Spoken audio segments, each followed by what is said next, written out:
Isang interior decorator at contractor si Jules. Sa ilang taon niya sa industriya ng architectural design at construction, naging maganda ang estado niya sa buhay. Sa dami ng blessings, na-overwhelm ako, nakalimot ako at nagtiwala ako sa sarili ko. Feeling ko, wow, ang galing-galing ko. Lahat ng problem may solution ako. Wala akong pahinga. Tanggap ako ng trabaho. Nakalimot ako kay Lord.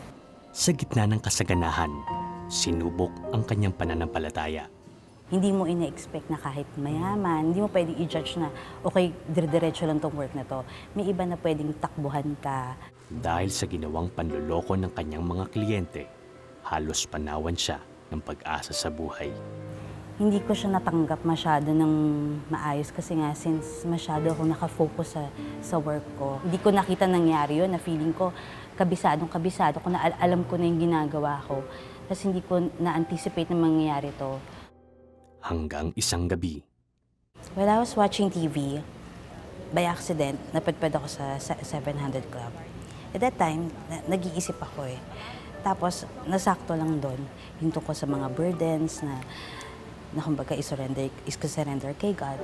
Tapos noon, nakita ko doon nag-flash sa screen yung numbers. Feeling ko mas maganda siguro kung may makakausap ako regarding my problem, may prayers plus advice. Nung nakausap ko nga sa counseling, medyo nabigyan ako ng lakas ng loob na mali ako sa iniisip ko na pinabayaan ako ni Lord. Na nandiyan pa rin si Lord, kaso lang we have to wait for God's perfect timing. Na-realize ko sa lahat na nangyari, mali na nagtiwala ako sa sarili ko na ako lang ang boss. Nung sumunod na, sinabi ko na, Lord, bahala ka na. Ikaw na ang contractor. Ako ang subcon mo. Sinimulang ipinagkatiwala ni Jules sa Panginoon ang kanyang sarili at doon niya nakita ang pagbabago sa kanyang buhay. Nung mula nagtiwala ako sa Kanya, dire-diretso yung blessings. Yung clients, kusa silang dumarating, hindi ko sila hinahabol. Hindi lang isa, dalawa, tatlo. Tapos nakaschedule sa lagi Parang ang galing Sobrang thankful ako kay Lord na sa lahat ng blessings niya. Kaya in a way siguro, I give back to other people kung ano man yung naibigay sa akin ni Lord na blessing.